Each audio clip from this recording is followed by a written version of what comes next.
Sa ngalan ng Ama, ng Anak at ng Espiritu Santo, Amen. sumainyo ang Panginoon. At sumaiyo rin. Mga kapatid, sa araw na ito ating ginugunita ang kapistahan ni San Timoteo at San Tito, mga obispo at mga naging anak sa pananampalataya ni San Pablo Apostol. Pinapabasbas natin ang ating paparating na linggo sa kanila. Tayo nagpapatulong sa Diyos para magampanan natin ang ating mga iba't ibang obligasyon at responsibilidad na may katapatan at pagmamahal. Sa napakaraming beses na kung saan tayo nasiraan ng loob, tayo nawalan ng gana, tayo nanatili pa rin sa ating pagkakasala. Hilingin natin muli ang awa at pagpapatawad ng Diyos para makita tayo minsan pa karapat-dapat makatanggap sa mga banal na misteryo. Inaamin ko Sa makapangyarihang Diyos at sa inyo mga kapatid, na lubha akong nagkasala sa isip, sa salita, sa gawa at sa aking pagkukulang. Kaya isinasamo ko sa mahal na Birheng Maria, sa lahat ng mga anghel at mga banal, at sa inyo mga kapatid, na ako'y ipanalangin sa Panginoong ating Diyos. kawan tayo na makapangyarihang Diyos. Patawarin tayo sa ating mga kasalanan. Patnubayan tayo sa buhay na walang hanggan. Amen. Panginoon, kaawaan mo kami. Panginoon, kaawaan mo kami. Kristo, kaawaan mo kami. Kristo, kaawaan mo kami. Panginoon, kaawaan mo kami. Panginoon, kaawaan mo kami. Manalangin tayo. Ama namin makapangyarihan, ginawad mo ang mga katangian ng apostol, kina San Timoteo at San Tito. Pagbigyan mo ang kanilang dalangin, kami makapamuhay ng maayos at matapat sa iyong kalooban, para kami marapatin mong makasapit sa iyong piling sa kalangitan. Sa pamagitan ni Jesucristo kasama ng Espiritu Santo, magpa sa walang hanggan. Amen. Ang simula ng ikalawang sulat ni Apostol San Pablo kay Timoteo. Mula kay Pablo na niloob ng Diyos na maging apostol ni Kristo Jesus upang mangaral tungkol sa buhay na pinangakong kakamtin natin kay Kristo Jesus.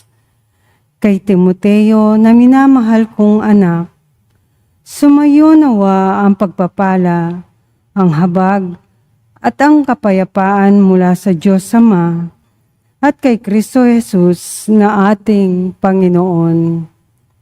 Nagpapasalamat ako sa Diyos na pinaglingkuran ko ng tapat tulad ng ginawa ng aking mga ninuno. Tuwing aalalahanin kita sa aking mga panalangin araw-gabi. Sabik na akong makita ka upang malubos ang aking kagalakan. Lalo na kapag naaalaala ko ang iyong pagluha. Hindi ko nakakalimutan ang tapat mong pananampalataya.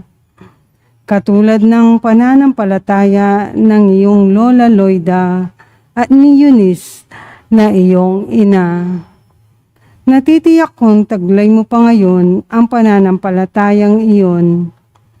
Dahil dito, ipinaaalaala ko sa iyo na maging masigasig ka sa pagtupad sa tungkuling tinanggap mo sa Diyos nang ipatong ko ang aking mga kamay sa ulo mo. Sapagkat hindi espiritu ng kaduwagan ang ibinigay sa atin ng Diyos, kundi espiritu ng kapangyarihan, pag-ibig at pagpipigil sa sarili. Kaya't huwag mong ikahiya ang pagpapatotoo tungkol sa Panginoon o ang aking pagkabilanggo dahil sa Kanya. Sa halip, maghihati ka sa kahirapan dahil sa mabuting balita, sa tulong ng Diyos. Ang salita ng Diyos. Salamat sa Diyos. Sa lahat ay ipinahayag gawa ng poong nagligtas. Sa lahat ay pinahayag gawa ng poong nagligtas. Purihin ang Panginoon. Awitan ang bagong awit. Panginooy, papurihan nitong lahat sa daigdig. Sa lahat ay pinahayag gawa ng poong nagligtas. Awitan ang Panginoon. Ngalan niya ay purihin. Araw-araw ang ginawang pagliligtas ay banggitin. Kahit sa'y ipahayag na ang poon ay dakila, sa madla ay ipahayag ang dakila niyang gawa. Sa lahat ay pinahayag gawa ng poong nagligtas. Panginoon ay purihin ng lahat sa daigdigan. Purihin ang lakas niya at ang kanyang kabanalan. Ang pagpuri ay iukol sa pangalan niyang banal. Sa lahat ay pinahayag gawa ng poong nagligtas. Panginooy siyang hari, sa daigdig ay sabihin, sanlibutan ay matatag na, kahit ito ay ugain.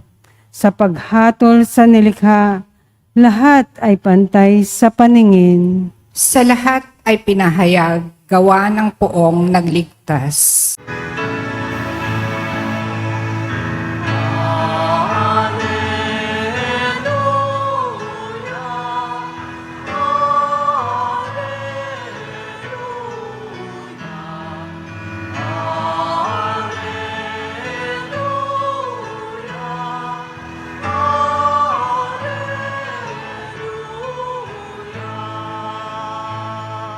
Sumainyo ang Panginoon. At sumaiyo rin. Ang mabuting balita ng Panginoon ayon kay San Marcos. Papuri sa iyo, Panginoon. Nung panong yun, sinabi ng mga eskribang dumating mula sa Jerusalem, inaalihan siya ng Beelzebul, ang prinsipe ng mga demonyo. Itong nagbibigay sa kanya ng kapangyarihang magpalayas ng mga demonyo. Kaya't pinalapit ni Jesus sa mga tao at sinabi sa kanila ang ilang talimhaga. Paano mangyayaring palayasin ni Satanas si Satanas? Kapag naglaban-laban ang nasasakupan ng isang kaharian, hindi mananatili ang kahariang iyon. At kapag naglaban-laban ang mga magkakasambahay, hindi mananatili ang sambayanang iyon. Gayon din naman kapag naghimagsik si Satanas laban sa kanyang sarili at naglaban-laban ang kanyang nasasakupan, hindi magtatagal at darating ang kanyang wakas. Walang makakapasok sa bahay ng isang taong malakas at makakaagaw ng kanyang ari-arian. Maliban gapusin muna niya ang taong iyon, saka pa lamang niya malolooban ang bahay na iyon. Tandaan ninyo ito, maaaring ipatawad sa mga tao ang lahat ng kasalanan at panlalait nila sa Diyos. Ngunit ang sino mang lumait sa Espiritu Santo ay hindi mapapatawad. Ang kanyang kasalanan ay hindi mapapawi kailanman. Sinabi ito ni Jesus sapagkat ang sabi ng ilan, inaalihan siya ng masamang espiritu. Mga kapatid, ang mabuting balita ng ating Panginoon. Pinupuri ka namin, Panginoong Heso Kristo. Magandang araw po muli sa inyong lahat. Sino po sa inyo ang mahilig sa tsismis? Ayaw niyong aminin, hindi po ba? Pero tayong mga Pilipino, napakahilig natin sa tsismis. Amen? Kaya nga po, kung titignan nyo sa YouTube pa lang, mas maraming nanunood sa showbiz, sa buhay ng mga artista, kesa sa misa. Di po ba? Kapag tsismisan na, kahit maghapon, kaya mong makinig. Pero kapag salita na ng Diyos, isang oras pa lang, naiinip ka na. Di po ba? Buti pa sa tsismis, may gana ka. Pero pagdating sa panalangin, sa dasal, tinatamad ka. Di po ba? Pero isang babala po para sa mga chismoso, chismosa sa inyo. Ayon po kasi sa pag-aaral, nakakabobo daw po ang pakikipagchismisan. Sabi po sa cognitive psychology, ang chismis daw po ay nakakababa ng critical thinking. Kaya kapag palagi kang nakikisawsaw sa chismis, nasasanay daw yung utak mo sa haka-haka, sa hindi totoo, sa walang ebidensya. Ang mga chismosa, emosyon ang pinapairal nila, hindi lohika. At ang mga chismosa, mabilis humusga. Ibig sabihin, tamad na mag-isip. Amen? Ang resulta, humihina ang critical thinking. Bumababa ang IQ. Kaya nga po, napakaganda ng isang kasabihan gossip dies when it hits a wise person's ears. Hindi po chismoso ang mga matatalinong tao. At siguradong hindi matalino ang isang chismoso. Ang tanong ko po sa inyo, ano kayo? Ano ka? Matalino o chismoso? Mag-ingat po kayo dahil kasalanan ang pakikipagchismisan. To gossip is to bear false witness. Nagsisinungaling ka at gumagawa ka ng kwento kapag nakikipagchismisan ka. Ano po ang kasabihan? Do not invent with your lips what your eyes did not see. Ulitin ko po yon. Do not invent with your lips what your eyes did not see. Hindi po makakristyano ang gumagawa ng kwento. Dahil ang tunay na Kristiyano, naninindigan sa katotohanan. Tandaan niyo po, kalaban ni Kristo ang mga chismoso. Yan po yung ating narinig sa ating ebanghelyo. Ginawan daw po ng kwento ang ating Panginoong Hesukristo. Ang sabi daw ng mga Pariseo, sinasapian siya ni Beelzebul at sa kapangyarihan ng pinuno ng demonyo, siya'y nakakapagpalayas ng ibang demonyo. Isipin niyo po yun. Nagpagaling na si Jesus, nagpapalaya siya sa mga taong nahihirapan, binabalik niya ang dangal at pag-asa sa mga tao na inaalihan ng masama. Pagkatapos, masama pang kwento ang kinakalat nila tungkol sa Kanya. Imbis na pasasalamat, panlalait ang tinanggap ng ating Panginoon. Imbis na papuri, panghuhusga. Imbis na pagkilala, paninira pa.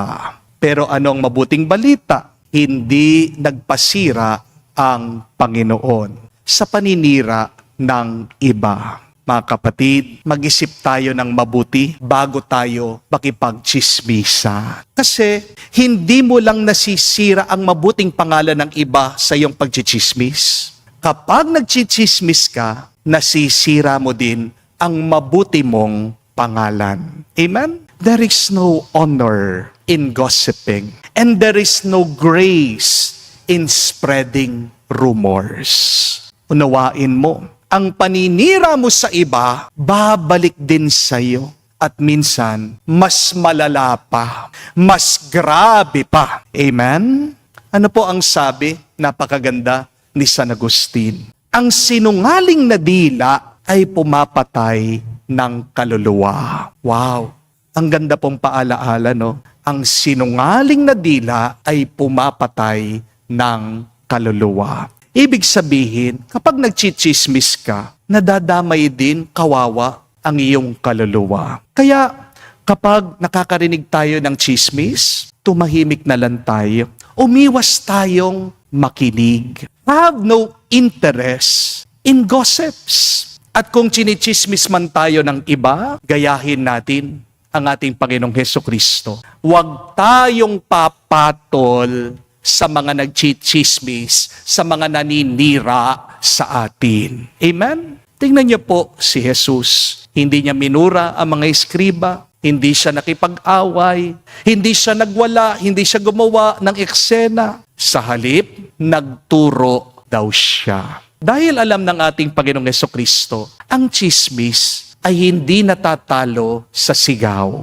natatalo ang tsismis sa katotohanan at sa paninindigan. Napakaganda po ng sabi ni San Francisco ng Sales. Never answer the foolish arguments of gossip. Silence is often the best reply. Silence is often the best reply. Ang sabi naman po ni San Bernardo ng Clairvaux, he who guards his tongue preserves his soul. He who guards his tongue preserves his soul. Mga kapatid, hindi lahat ng salita ay kailangan mong sagutin. Amen? Para hindi na humaba ang pinag-uusapan. Para wala ng issue at away. Tumahimik ka na lang. Kaya isa pong babala ang tsismis, nakakasira ng buhay, ng ating mga bahay at ng ating lipunan. Sabi po ni Jesus, kung ang isang bahay ay nagkakawatak-watak, hindi ito magtatagal. Ang tsismis, naghahati ng pamilya, sumisira ng komunidad, at nagpapabagsak ng simbahan. Where there is gossip, there is the evil one. And where there is the evil one, there is division. Ang ganda po ng sabi din ni St. John Chrysostom, that nothing is colder than a Christian who gossips. Nothing is colder than a Christian who gossips. Wala na pong ibang pinakamalala kung hindi ang isang Kristiyanong nagchichismis. Masakit na katotohanan, pero yan ang realidad. Hindi naman po lahat na nagsisimba kasi nagmamahal. Amen? At hindi naman lahat na nagsasalita, nagmamalasakit at totoo sa Diyos. Amen? Kaya nga po, mga kapatid, tandaan niyo po ito. Kapag may nagchichismis o naninira sa iyo, kung walang katotohanan, huwag mo nang patulan. Amen? Kung may katotohanan, itama mo ang iyong sarili.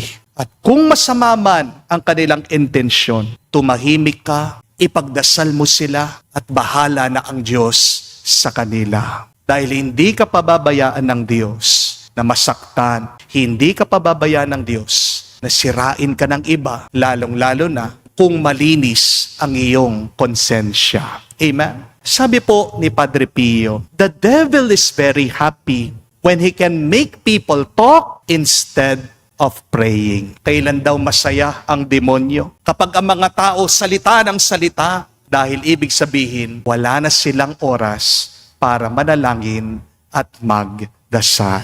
Kaya tandaan niyo po ito, kapag ang tsismis kumakalat, lumalakas, ibig sabihin, nagkukulang na tayo sa pananalangin. But the more that you pray, the less you gossip. And the more that you gossip, the less you pray. The less you pray, the less you're closer to God. And the less you're closer to God, the less you're happy, the less that you are peaceful. Mga kapatid, hindi naman lahat ng naririnig mo ay totoo. Hindi naman lahat na nagsasalita ay tama. At hindi naman lahat ng tahimik ay talo. Kung si Jesus ay pinagtsismisan, kung si Jesus ay pinagbintangan, kung si Jesus ay hinusgahan, huwag kang magtaka kahit sa'yo mangyayari yan. Amen? Huwag mong itanong, ano kayang sinasabi nila tungkol sa akin? Ang mas magandang tanong ay ito, kanino ka makikinig? Sa chismis o sa katotohanan? Kanino ka makikinig? Sa naninira sa'yo o sa nagmamahal sa'yo?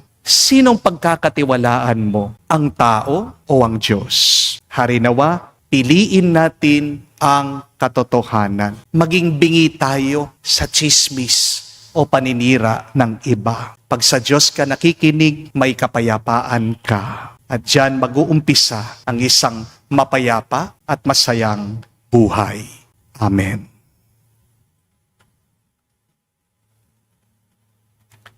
Tumayo po tayo. Tinuturuan tayo ni Kristo sa pamagitan ng talimhaga. Si Kristo ang manghahasik ng binhi ng salita ng Diyos. Tumugon tayo sa kanyang gawaing ito sa pamagitan ng ating pagtawag sa Ama.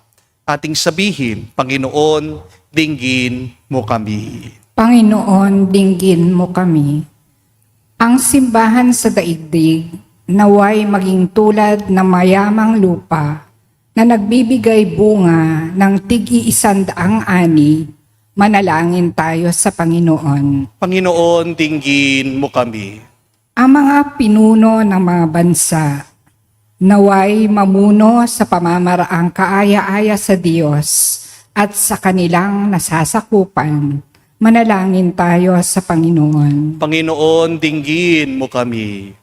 Ang mga hindi nasisiyasat na mga ambisyon at pagkamakasarili, naway hindi makasagabal sa salita ng Diyos sa ating buhay. Manalangin tayo sa Panginoon. Panginoon, dinggin mo kami. Sa katahimikan po ng ating puso, banggitin natin ngayon sa Diyos ang ating mga personal na pangangailangan. Makalangit na Ama, tulungan mo kaming makilala ang binhi ng iyong salita, gawa ng aming buhay. Huwag nawa kaming magambala ng mga alalahanin ng mundong ito. Bagkus maging maliksi kami sa paglilingkod upang mamunga ang aming mga mabubuting gawain. Niling namin to sa pamagitan ni Kristo, aming Panginoon. Amen.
Manalangin kayo mga kapatid, para ang ating mga paghahain ay kalugdan ng Diyos, amang makapangyarihan. Tanggapin nawa ng Panginoon itong paghahain sa iyong mga kamay, sa kapurihan niya at karangalan, sa ating kapakinabangan at sa buong sambayanan niyang banal. Ama naming lumikha, tanggapin mo ang mga alay na ito, na inihahain naming ginugunita, si San Timoteo at San Tito, upang ang mga ito ay magdulot sa amin ng pakikinabang sa iyong tulong na maasahan. Sa pamagitan ni Jesucristo, kasama ng Espiritu Santo, magpa sa walang hanggan. Amen. Sumainyo ang Panginoon. At sumaiyo rin. Itaas sa Diyos sa inyong mga puso at diwa. Itinaas na namin sa Panginoon. Pasalamatan natin ang Panginoong ating Diyos. Marapat na siya ay pasalamatan. Ama naming makapangyarihan, tunay nga marapat ikaw ang aming pasalamatan. Ikaw ang nagniningning sa piling ng mga banal, na kinararangal mo sa kanilang kabutihan. Binigay mo silang huwaran namin araw-araw at katuwang sa pagsamba sa iyong kamahalan. Sa pamagitan ng anak mong si Jesucristo, kami naliligid sa mga banal na tao. Sila'y mga saksi na ang pananalig sa iyo ay maganap namin sa ikararangal mo. Kaya kaisa ng mga anghel nagsisiawit ng papuri sa iyo, nang walang humpay sa kalangitan, kami nagbubunyi sa iyong kadakilaan.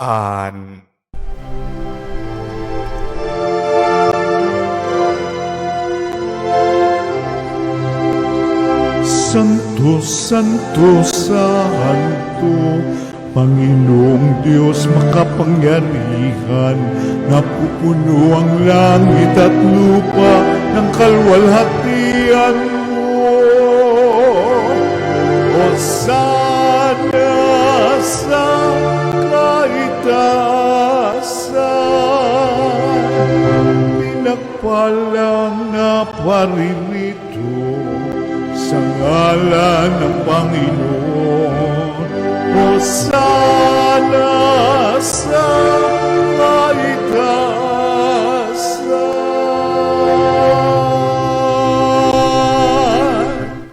Ama naming banal, ikaw ang bukalan tanang kabanalan.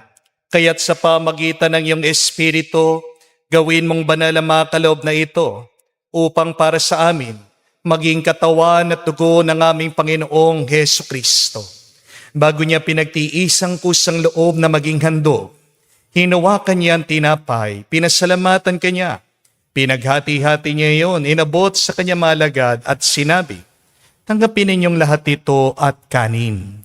Ito ang aking katawan na ihahandog para sa inyo."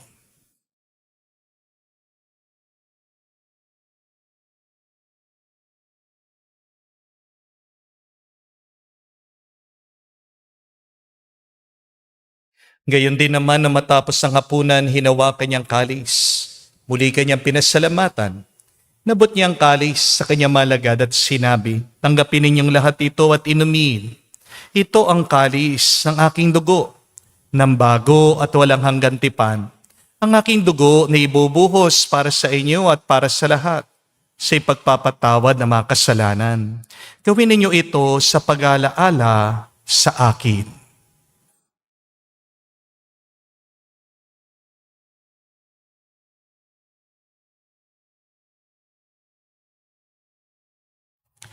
Ang misteryo ng pananampalataya.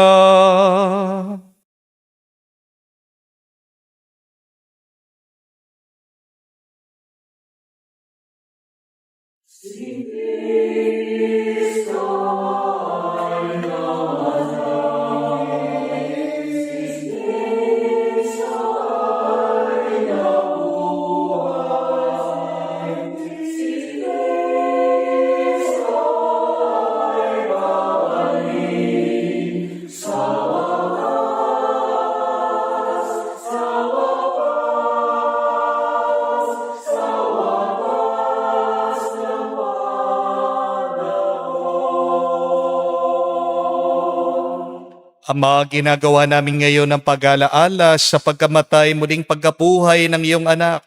Kaya tinialay namin sa iyong tinapay nagbibigay buhay at ang kalis na nagkakaloob ng kaligtasan. Kami nagpapasalamat dahil kami iyong minarapat na tumayo sa harap mo para maglingkod sa iyo. Sinasamo namin kami magsalo-salo sa katawan at dugo ni Kristo ay mabuklod sa pagkakaisa sa pamagitan ng Espiritu Santo. Amalingapin mong iyong simbahan, laganap sa bundaigdig, puspusin mo kami sa pag-ibig. Kay San Leon, ang aming Santo Papa, si Florentino, aming Arsobispo at ng Tanang Kaparian. Alalahanin mo rin ang aming mga kapatid na nahimlay, may pag-asang sila'y muling mabubuhay. Gayon din naman lahat ng mga pumanaw. Kawan mo't sila't patuloyin sa iyong kaliwanagan. Kawan mo't pagindapating kaming lahat, makasalo sa iyong buhay na walang wakas. Kaisa na mahal na Birhen Maria, Ina ng Diyos, kaisa ni San Jose, ang kanyang malwalhating esposo, kaisa ng mga apostol, lahat ng mga banal, na namuhay dito sa daigdig na kalugod-lugod sa iyo. May pagdiwang nawa namin ang pagpupuri sa ikararangal mo, sa pamagitan ng iyong anak, aming Panginoong Heso Kristo.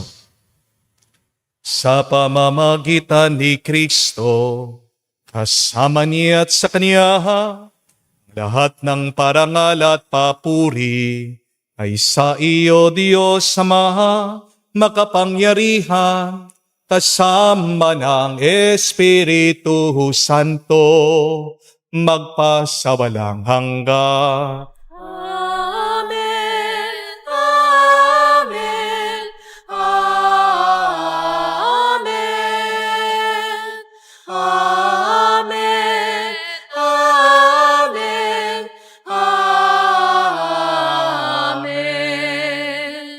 Sa nakagaling na utos sa turo ni Jesus na Panginoon natin at Diyos, ipahayag natin ng lakas loob.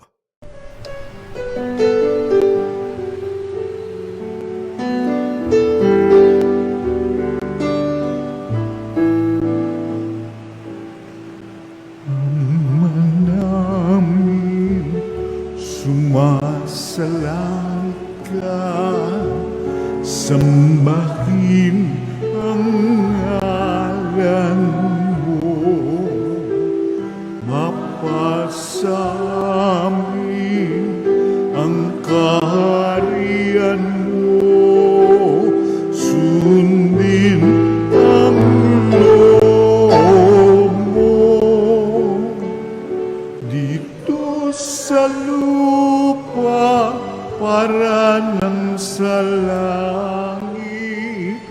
bigyan mo po kami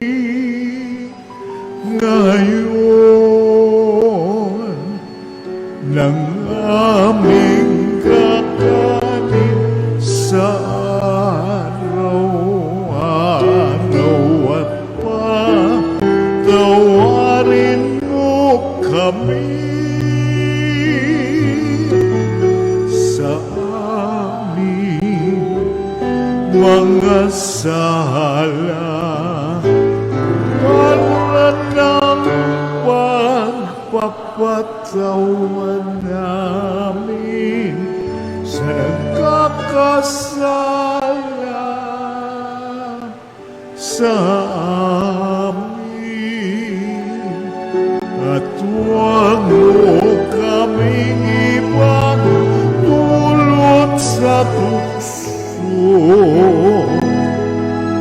at yadya mo kami sa lahat ng masama. Hiling namin kami, Adya, sa lahat ng masama, pagkalooban ng kapayapaan na araw-araw, iligtas sa kasalanan, ilayo sa lahat ng kapamakan, samantalang aming pinanabikan, nakilang araw ng pagpapahayag ng tagapagligtas naming si Hesu Kristo. Sapagkat iyo ang kaharian at ang kapangyarihan at ang kapurihan magpakailanman. Amen. Panginoong Hesu Kristo, sinabi mo sa mga apostol, kapayapaan ang iniiwan ko sa inyo, ang aking kapayapaan binibigay ko sa inyo. Tungayan mo ang aming pananampalataya at huwag ang aming pagkakasala. Pagkalooban mo kami ng kapayapaan at pagkakaisa ayon sa iyong kalooban. Kasama ng Espiritu Santo, magpa sa walang hanggan. Amen. Kapayapaan ng Panginoon ay laging sumainyo. At sumaiyo rin. Magbigayan po tayo ng kapayapaan sa bawat isa. Isuyo po, kapayapaan po sa inyong lahat.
Mga kapatid, naririto ang ating Panginoong Jesucristo, ang Kordero ng Diyos. Siya nag-aalis sa mga kasalanan ng sanlibutan. Mapalad tayong lumalapit sa piging ng Kordero. Panginoon, hindi ako karapat-dapat na magpatuloy sa iyo, ngunit sa isang salita mo lamang ay gagaling na ako.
Manalangin tayo. Ama namin mapagmahal, kami nawang bigyang galak sa banal na pakikinabang ngayong sina San Tito at San Timoteo ay pinararangalan sapagkat tinanggap namin ang mga kaloob mo sa pagdiriwang ng aming pagtanaw na utang na loob sa mga napagmana ng aming pananampalataya at sa pagpapahayag ng iyong kadakilaan sa piling ng mga banal sa pamagitan ng Jesucristo kasama ng Espiritu Santo, magpa sa walang hanggan. Amen. Tandaan niyo po, nakakabobo ang pagchichismis. Father, ang sakit naman ng salitang yon, bobo. Kung hindi tayo masasaktan, di tayo magbabago. Di po ba? Wala pong cute sa pagchichismis. Hindi naman maganda ang mga nagchichismis. Tingnan niyo yung mga muka ng mga chismoso, chismosa. Ang haba ng uso. Di po ba? Kung kailangan tayong masaktan para magbago, masaktan ka na sana. Di po ba? Nakakasira ng ating kaluluwa, sabi ng santo, ay ang isang dilang nagsisinungaling. Maging matalino ka.